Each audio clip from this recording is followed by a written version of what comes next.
Friends, आइए यहाँ पे स्टार्ट करना है फिजिक्स का पहला चैप्टर जिसका नाम है लाइट। ये हाई स्कूल में सबसे इम्पोर्टेंट चैप्टर होता है और जो है इसको हम लोग पढ़ते हैं, देखेंगे किस तरह से हम लोग इसको जो है पढ़ पा रहे हैं। ठीक है, तो इसके सबसे पहले आपको क्या करना पड़ेगा, पहले हम चैप्टर में लिख लेते हैं लाइट। ठीक, लाइट क्या होती है friends? Light is an medium which can see the object. Light एक क्या होती है? मीडियम होती है जिससे आप क्या कर सकते हो, ऑब्जेक्ट को देख सकते हो। विदाउट लाइट आप बिना लाइट के कुछ भी नहीं देख सकते हो। ठीक है, तो इससे क्या होता है कि जब हम लाइट के बारे में पढ़ेंगे तो यहाँ से काफी सारी चीजें यहाँ फिजिक्स के पॉइंट ऑफ व्यू से पढ़ेंगे। जैसे क्या होता है, light is medium which can see the object. जैसे आप जानते हो कि लाइट के बिना आप जो है ऑब्जेक्ट को देख नहीं सकते हो। उसके बाद क्या होता है, यहाँ पे light is an electromagnetic radiation. यहाँ पे क्या होता है, इलेक्ट्रोमैग्नेटिक रेडिएशन। रेडिएशन में क्या होता है यहाँ पे कि यहाँ पे ये जो वर्ड है, यहाँ पे इसको अगर हम स्प्लिट कर देंगे टू पार्ट्स में, यहाँ पे दो पार्ट है, एक इलेक्ट्रो दूसरा है मैग्नेटिक। ठीक, तो आप जानते हो कि लाइट जो होती है वो वेव फॉर्म में चलती है। ठीक, तो यहाँ से अगर इसका वेविंग स्ट्रक्चर हम निकाल लेंगे तो यहाँ पे क्या होगा कि अगर आपको ग्राफ बनाओगे तो यहाँ से तो ओरिजिन होता है, ये प्लस होगा, ये माइनस, ये यहाँ से ये स्प्लिट होगी, और ये जो है ये जो आपका दूसरा वाला कंपोनेंट है ये मैग्नेटिक कंपोनेंट है। अगर हम इसको थोड़ा सा इस शेड में कर दें तो आपको अलग अलग अपने आप दिख जाएगा। तो ये जो अपर पार्ट होता है इसको हम लोग बोलते हैं इलेक्ट्रिक कंपोनेंट्स, और दूसरा वाला जो होता है इसको हम लोग बोलते हैं मैग्नेटिक कंपोनेंट। ठीक, मतलब आपको ये पता चल गया कि भाई लाइट जो होती है वो दो कंपोनेंट से मिलकर बनी होती है, एक होता है इलेक्ट्रिक, दूसरा होता है मैग्नेटिक। अब रेडिएशन की बात हो तो यहाँ पे क्या होता है, जो लाइट होती है वो रेडिएशन के फॉर्म में चलती है। ठीक है, मतलब वेव फॉर्म तो है, साथ साथ कैसे रेडिएशन फॉर्म। अब हम देखते हैं कि लाइट कहाँ कहाँ ट्रैवल कर सकती है। तो लाइट हम जानते हैं फ्रेंड्स की लाइट जो है वो वैक्यूम में भी ट्रैवल कर सकती है एज वेल एज आपका एयर में भी ट्रैवल कर सकती है। तो हम अगर दोनों की स्पीड लिखे तो जो लाइट होती है वो इसकी स्पीड होती है 3 × 10⁸ मीटर पर सेकेंड। तो इस स्पीड से जो है लाइट क्या करती है, आपकी ट्रैवल करती है। यहाँ पे क्या होता है, जब लाइट ट्रैवल करती है भाई तो एक उसको कुछ ना कुछ एक पर्टिकुलर मीडियम चाहिए। तो यहाँ से क्या होगा, जब वो लाइट ट्रैवल करेगी तो उसको लिए उसको मीडियम जानने के लिए क्या होगा, जैसे मान लो एयर है या वैक्यूम हमने क्रिएट कर, तो डिपेंड करता है आपके पास किस टाइप का मीडियम, उस हिसाब से वहां पे लाइट ट्रैवल करती है। अब यहाँ बात करें हम कि अगर लाइट ट्रैवल करी तो कुछ ना कुछ हो रहा होगा। तो जब यहाँ लाइट ट्रैवल करती है तो दो तीन चीजें होती है। एक होता है रिफ्लेक्शन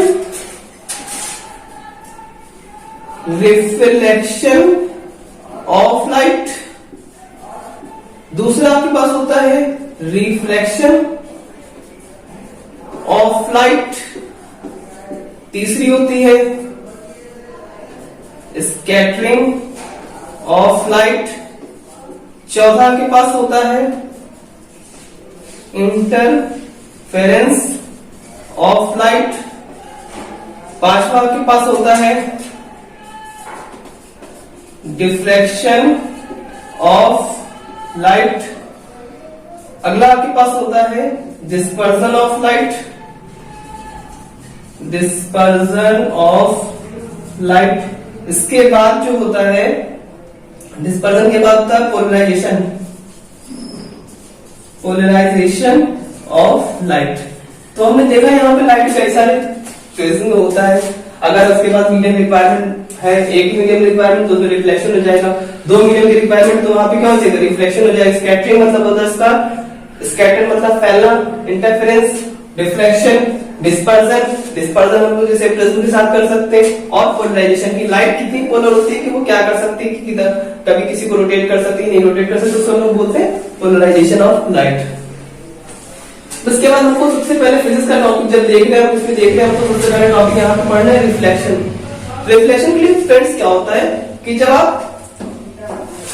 यहाँ पे हम साफ साफ लिख लेते हैं किस तरह से जो है होता है रिफ्लेक्शन।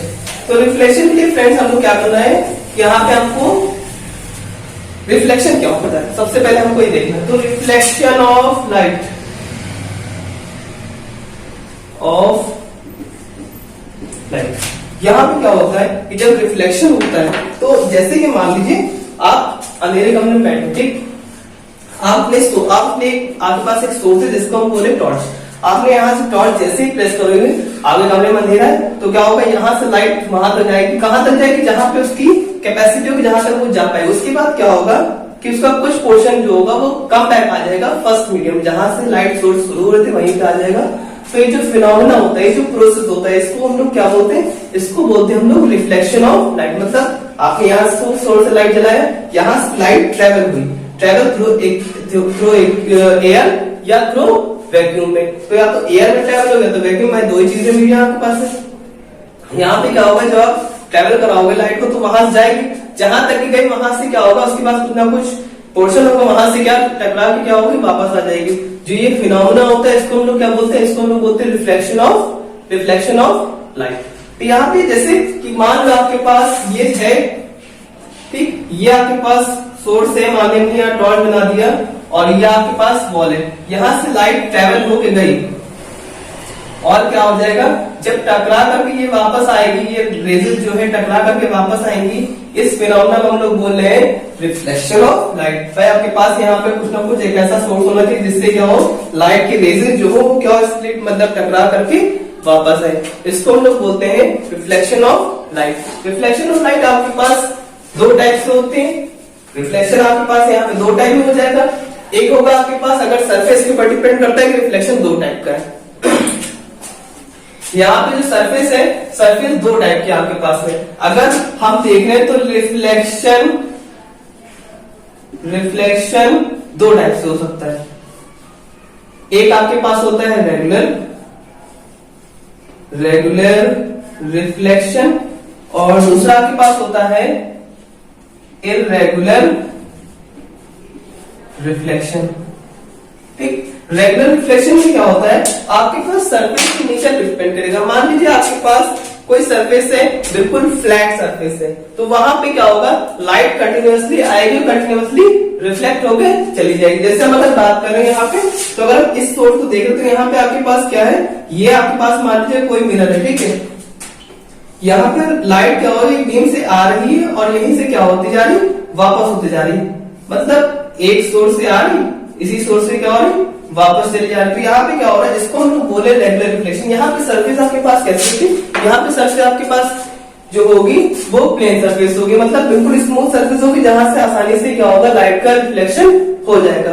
अगर हम यहाँ पर आगे बात करें कि भाई अगर रेगुलर रिफ्लेक्शन है और इर्रेगुलर रिफ्लेक्शन में अंतर क्या होता है, अंतर यहाँ पे ये होता है कि सरफेस का अंतर होता है। जैसे हम अगर बात कर रहे हैं कि यहाँ पे इर्रेगुलर रिफ्लेक्शन, तो इर्रेगुलर रिफ्लेक्शन में आपके पास क्या होगा, जैसे मान लो आपके पास ये सरफेस तो होगी, बट ये क्या होगी, थोड़ी सी ऊंची नीची सरफेस होगी, मतलब एक प्लेन सरफेस नहीं होगी।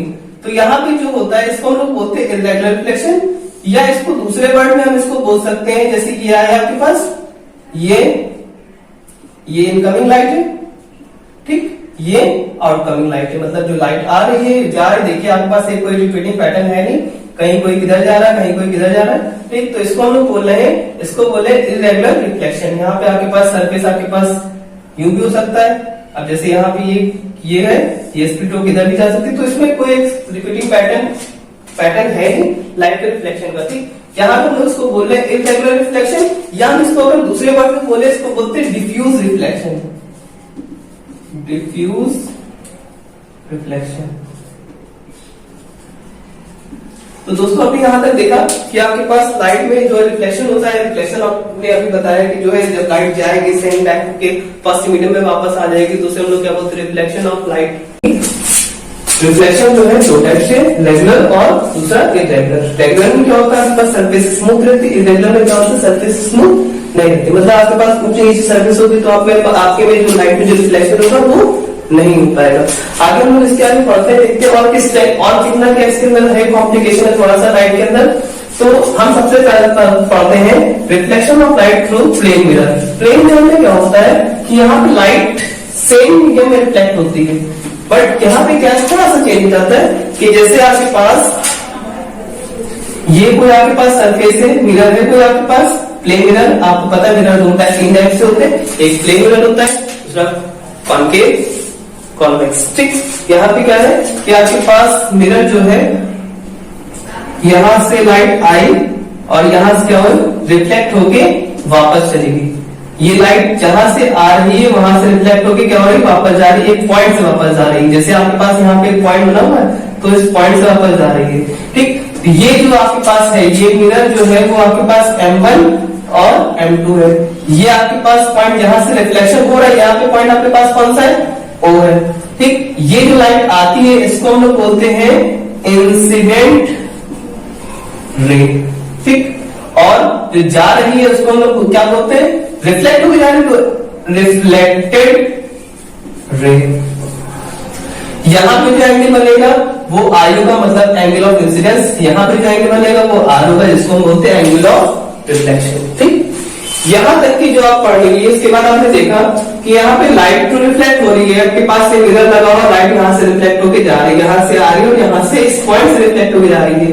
तो यहाँ पे क्या होते हैं कि इसके लिए आपके पास दो लॉज दिए होते हैं, लॉज ऑफ रिफ्लेक्शन। तो हम पढ़ते थोड़ा सा लॉज में क्या है, लॉज में कोई ज्यादा रॉकेट साइंस नहीं बता रहे हैं, बस खाली से थोड़ा सा छोटा सा बस एक लॉजिकल लॉ में।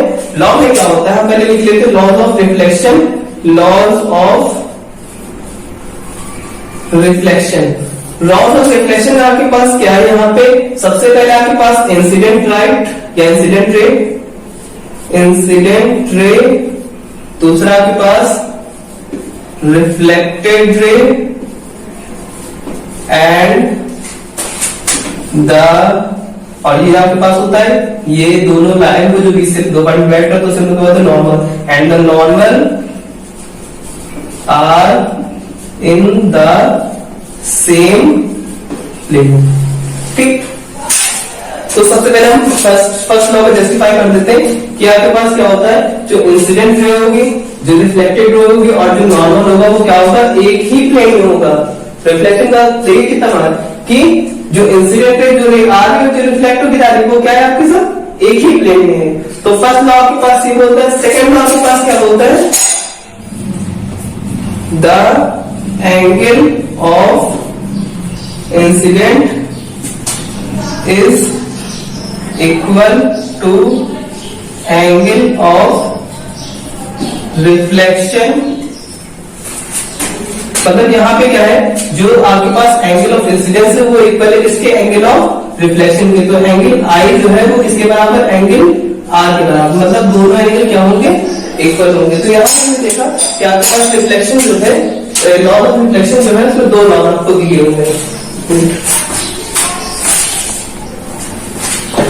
तो आगे हम देखते हैं यहाँ पे आपके पास अगर इसको पहले एक बार क्लियर कर ले कि आपके पास क्या क्या चीज इसमें दिया हुआ है। तो ये P है, ये आपके पास Q हमने इसको मान लिया। तो यहाँ पे हम इसको लिख लेते हैं, इसको हम लिख कर कर देंगे और फिर इसके बाद यहाँ पे इसको लिख लेते इसको क्लियर कर देते क्योंकि इसमें ज्यादा कहानी लिखनी नहीं होती, इसलिए आपको ये बताना होता है कौन सी चीज क्या है। ठीक, इसमें आपके पास जो है वो P और जो O है, P और O है, P और O है वो आपके पास क्या है इंसिडेंट रे है, और जो आपके पास Q और O है वो क्या आपके पास रिफ्लेक्टेड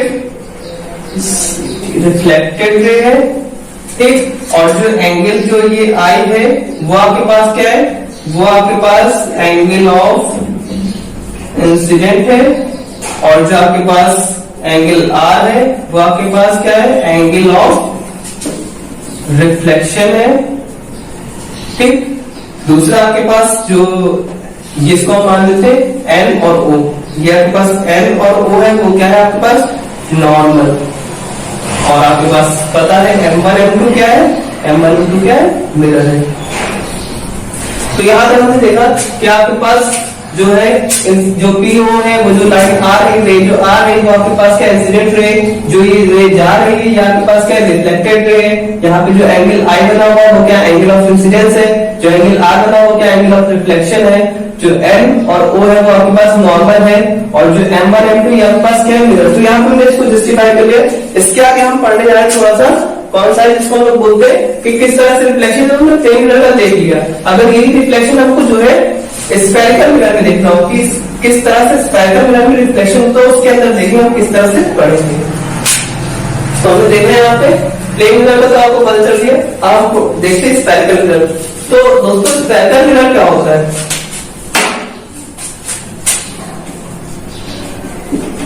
स्फेरिकल मिरर,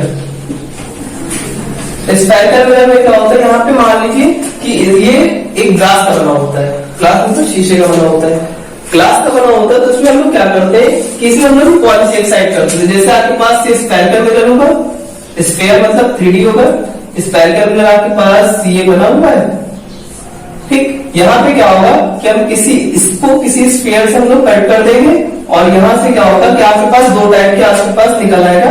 एक तो ये यूनिकल कैरेक्टर, दूसरा क्या होगा ये यूनिकल सर्किल, ऐसा कुछ ना कुछ सेंटर होगा। अगर हम इसमें पॉलिश एक साइड, एक हम मिरर में पॉलिश बाहर की साइड कर दे रहे, दूसरे मिरर में पॉलिश क्या कर दे रहे, अंदर की साइड कर दे रहे, ठीक। ये हमने ये पॉलिश सर्फेस हमने कर दी और ये आपके पास ये तो जो आपके पास जिधर साइड बाहर की साइड है उसको हम लोग बोल रहे हैं बल्गिंग सरफेस, बल्गिंग सरफेस। और जो यहाँ पे ये है इसको बोलेंगे हम लोग कर्व सरफेस, कर्व सरफेस। ऐसे सेम ये आपके पास कर्व सरफेस है और ये आपके पास ये आपके पास जो है ये आपके पास बल्किंग सरफेस है और ये जो आपके पास है ये है कर्व सरफेस, सरफेस। तो यहाँ पे देखा आपने एक में दोनों में एक कर्व सरफेस है और एक बल्किंग सरफेस है। अब यहाँ पे हमको क्या करना है, देखना कि अगर हम बाहर साइड पॉलिश करें तो उसका क्या नाम होगा, अगर अंदर की साइड पॉलिश करें तो उसका क्या नाम होगा। अगर हम बाहर की साइड पॉलिश करें तो उस मिरर का नाम होगा कॉनकेव मिरर, ठीक। और अगर हम अंदर की साइड पॉलिश करें तो उसका नाम क्या होगा, कॉन्वेक्स मिरर।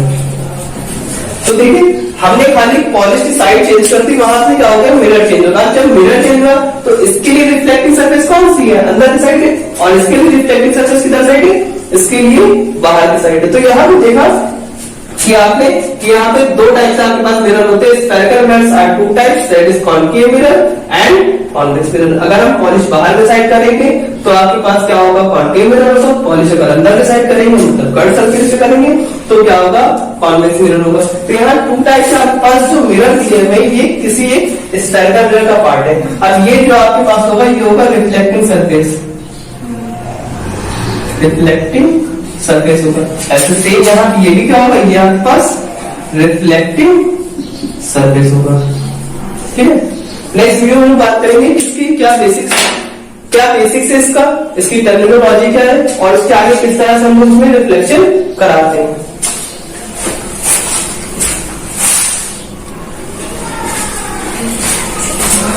हेलो, तो हम लोग आगे बात करते हैं term used in spherical mirrors. तो स्फेरिकल मिरर में आपके पास कौन से टर्म यूज होते हैं, तो सबसे पहले आपके पास सेंटर ऑफ कर्वेचर है, दूसरा आपके पास रेडियस ऑफ कर्वेचर है, अगला आपके पास पोल है, फिर प्रिंसिपल एक्सिस है, फिर फोकस है, उसके बाद फोकल लेंथ है। सबसे पहले हम लोग बात करते हैं सेंटर ऑफ कर्वेचर की। तो भाई जो आपने मिरर लिया होगा स्फेरिकल मिरर, ठीक, इस स्फेरिकल मिरर जो होता है वो सर्किल में होता है। अब इसका कुछ ना कुछ जो सेंटर होगा, जैसे कि मान लो आपने यहाँ पे लिया, ये मिरर लिया, ठीक, आपने ये मिरर लिया, ये मिरर आपके पास कौन सा है, ये आपके पास कॉनकेव का है, ठीक। अब भाई इस मिरर का कुछ ना कुछ यहाँ पे सेंटर होगा, ठीक। इस मिरर भाई किसी इसको सेंटर से ही काटा गया हो, किसी इसको सर्कल से ही काटा गया, तो उसका कुछ ना कुछ एक तो सेंटर होगा।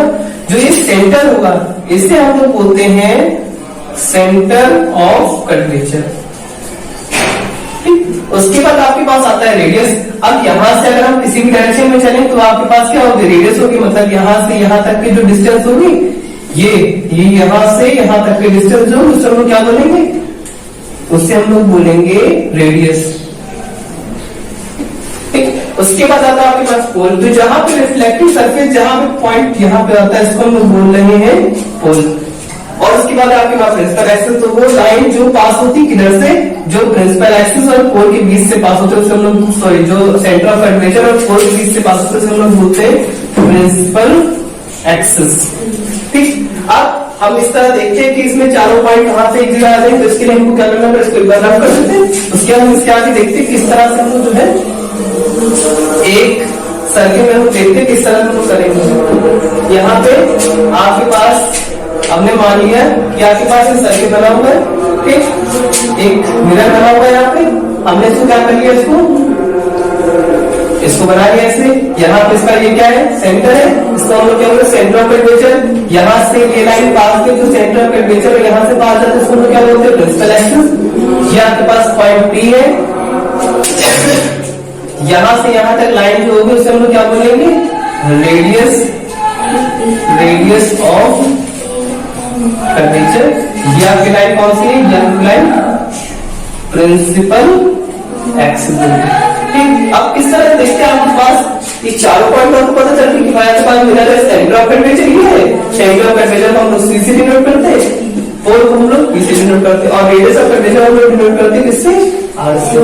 ठीक, यहाँ पे क्या सेंटर ऑफ कर्वेचर हो गया, रेडियस ऑफ कर्वेचर हो गया, कोण हो गया, प्रिंसिपल एक्सिस हो गया। आप मानते हैं फोकस क्या होता है, तो फोकस आपके पास कौन सा पॉइंट होता है, जहां पे जो आपके पास प्रिंसिपल एक्सिस है, जहां पे ये आके कट करें क्या होता है, फोकस होता है। किस तरह से होता है हम एक बार देख लेते हैं कि आपके पास मान लीजिए कि ये आपके पास ये मिरर है, ठीक, यहां से क्या होगा कि ये आपके पास सेंटर ऑफ कर्वेचर है और यहाँ पे ये, ठीक, ये आपके पास पोल है। यहां से मान लीजिए जो कोई लाइन आई और क्या हो गई, यहां से कट कर गई, ये जो जहां पे कट करेगी उसे हम लोग बोलेंगे फोकस।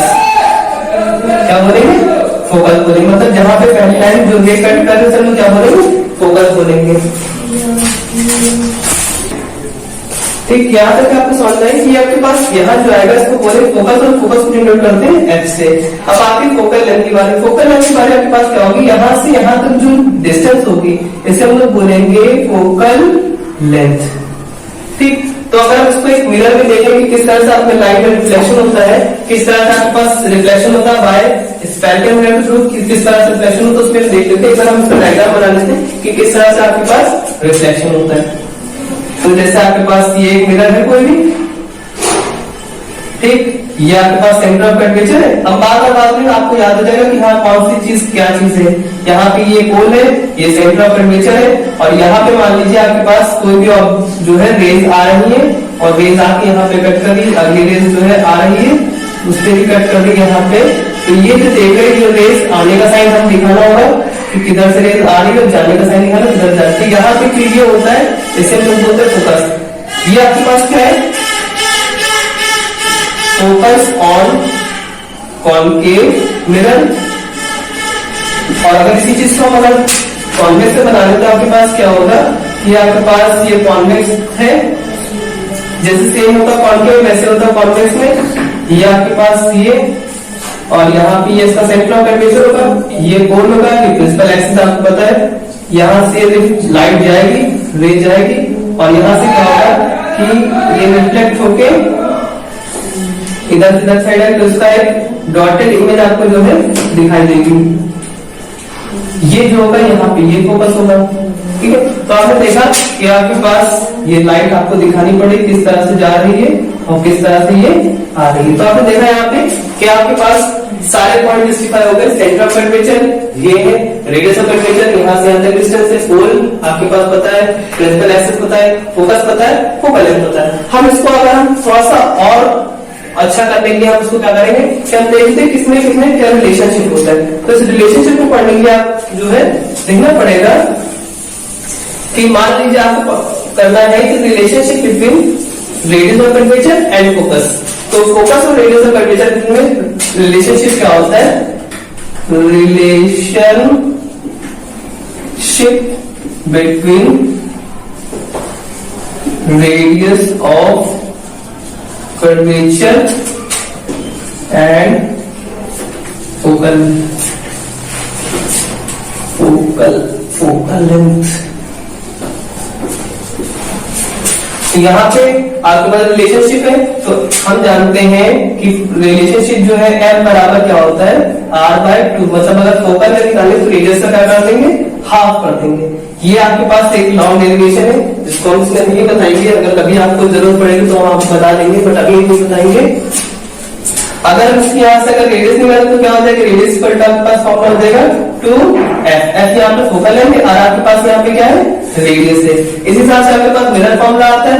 तो हम अगर देख रहे हैं कि किस तरह से आपके पास क्या क्या चीज जैसे से आती है वैसे वैसे हम इसको बताते जा रहे हैं किस तरह से आपकी जो है इसमें आएगा। तो हम देख लेते हैं कि आपके पास मिरर फॉर्मूला जो है,